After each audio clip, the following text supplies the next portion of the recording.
Bonjour, c'est votre révérend pasteur Boniface Matenda, l'entrepreneur. Nous sommes là ce matin encore pour répondre à quelques suggestions par rapport à notre vidéo qu'on avait enregistrée le samedi sur le secret de la richesse. On avait dit le secret de la richesse, il y a trois, il y en a plusieurs, mais nous on a sélectionné trois. On a dit premièrement la patience, deuxièmement le courage, troisièmement le travail. Et nos téléspectateurs nous ont posé la question en disant mais pourquoi? Et s'il y a trois, cela veut dire il n'y a pas la place de la destinée. Et nous on a répondu même si vous avez la destinée, mais les trois choses, sans les trois choses là, vous allez échouer votre destinée. On a pris l'exemple de Joseph. Joseph avait la destinée d'être premier ministre, mais ça n'a pas écarté Joseph d'exercer trois principes pour atteindre sa destinée. Laissez-moi de vous dire, nous avions que la Bible nous définit deux points de la richesse dans la Bible.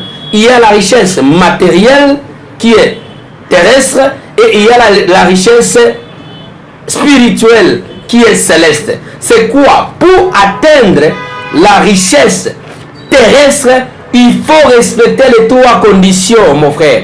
Il faut le respecter. Tu ne peux pas vivre la richesse sans le travail. Si tu te confies à la destinée, même si tu te caches dans la maison, laissez-moi de vous dire, la destinée ne va pas vous atteindre. Mais quand vous sortez en travaillant, c'est là que vous allez rencontrer votre destinée.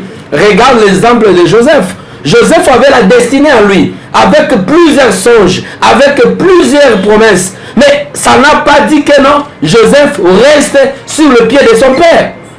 Même si on l'a vendu, mais il est sorti pour travailler quelque part. Et là où il est sorti pour travailler, il a bougé sa destinée jusqu'à ce que sa destinée, il a atteint sa destinée.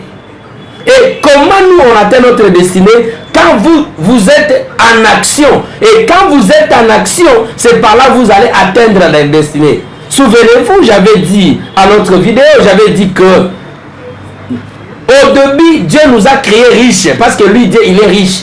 C'est un roi de rois. Et nous, nous sommes des enfants de rois. Donc, au départ, nous tous, nous sommes de riches. Mais comment vivre maintenant votre richesse? C'est par là, il y a un petit problème. Comment on peut vivre notre richesse? On peut vivre notre richesse en respectant quelques principes bibliques. Et la Bible mentionne dans plusieurs principes. Mais nous, on a sélectionné trois. On a dit, quelqu'un qui veut vivre la richesse terrestre, premièrement, il faut avoir la patience. Il faut avoir la patience. Même si tu as la promesse de Dieu, souvenez-vous, à l'Ancien Testament, il y a des prophètes qui ont prophétisé pour l'arrivée du Christ. Mais pour que Christ arrive, il y avait la patience. C'est avec plusieurs années que Jésus-Christ est venu. Donc, sans la patience, il faut oublier les grandes choses. Si vous voulez commencer aujourd'hui l'affaire et demain vous commencez à récolter, sachez-le que non, ça ne sera pas durable. Il y a une dose de sacrifice. Il y a une dose de patience. Et deuxième chose qu'on avait dit, c'est le courage, la détermination. Quelqu'un qui est courageux, il va bouger sa destinée. Et troisièmement, c'est le travail. Pour vivre ta destinée, pour vivre, la Bible nous dit, celui qui ne travaille pas ne mange pas non plus. Vous pouvez avoir votre destinée, mais tu ne travailles pas. Au départ, c'est un péché. Au départ, c'est un péché. Dieu peut te donner la destinée, Dieu peut te promettre quelque chose, mais ce n'est pas dire que quand Dieu te promet, automatiquement tu commences à toucher. Il y a les étapes, il y a des principes à suivre. C'est pourquoi je confirme encore pour dire quoi? Même si tu marches dans la destinée, Dieu t'a donné la destinée, mais sachez-le que non, ça ne peut pas épargner les trois grands points.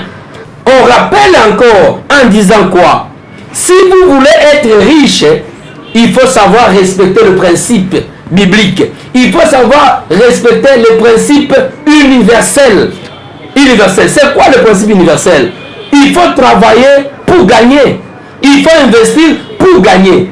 Et pour investir, il faut travailler. Souvenez-vous, Dieu a travaillé 6 jours. Et 7e jour, il s'est reposé. Mais le constat, c'est quoi? Nous, on prend 6 jours de prière, 1 jour de travail. Et même les jours de travail là, vous réservez encore le temps de prier. Prier, ce n'est pas mauvais.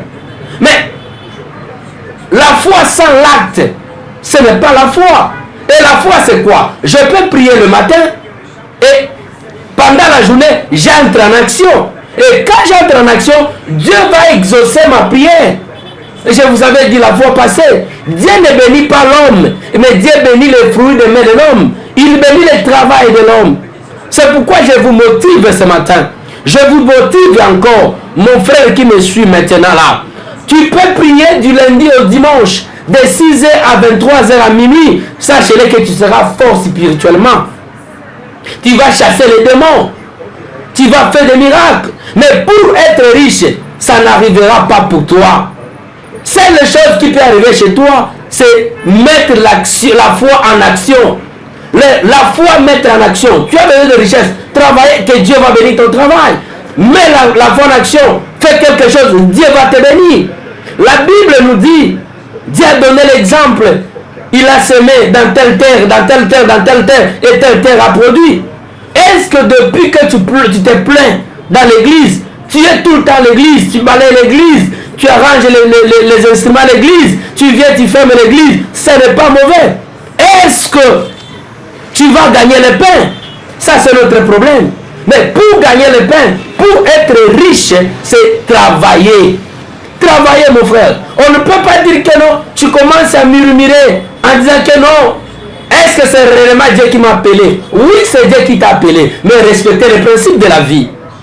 Respectez les principes de la vie. Être pasteur, ce n'est pas synonyme de ne pas travailler. Être pasteur, tu as aussi le droit de contribuer à l'œuvre de Dieu.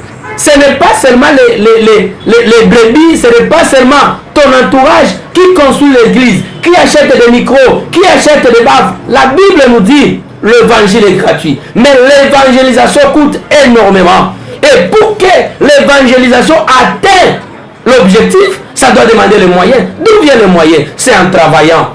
C'est en travaillant. On peut être pasteur, ça n'exclut pas d'être un businessman.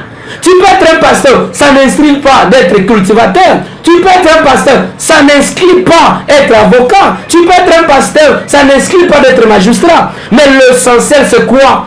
Et quand vous amenez votre dîme à l'église, Dieu va bénir votre source de bénédiction.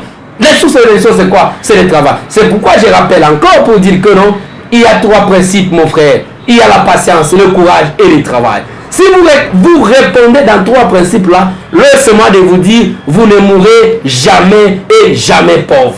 Pourquoi? Parce que vous allez atteindre les objectifs. Donc, c'est juste aujourd'hui, je voulais éclaircir quelque chose sur ça.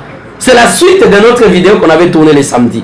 Juste pour éclaircir, mais notre parcours, c'est pour vous motiver et vous dire que non, le travail paye. Et Dieu, c'est le meilleur payeur. Et Dieu, quand tu te confies à lui, il va te bénir. Mais il va te bénir dans des principes bibliques. Merci. N'oublie pas de liker, de partager notre vidéo pour que les autres puissent nous suivre et puissent comprendre quelque chose. Je vous rappelle encore, je suis révérend pasteur Boniface Matenda, le manager du cabinet d'affaires Oreille au Centre d'Afrique. Merci et ciao, ciao.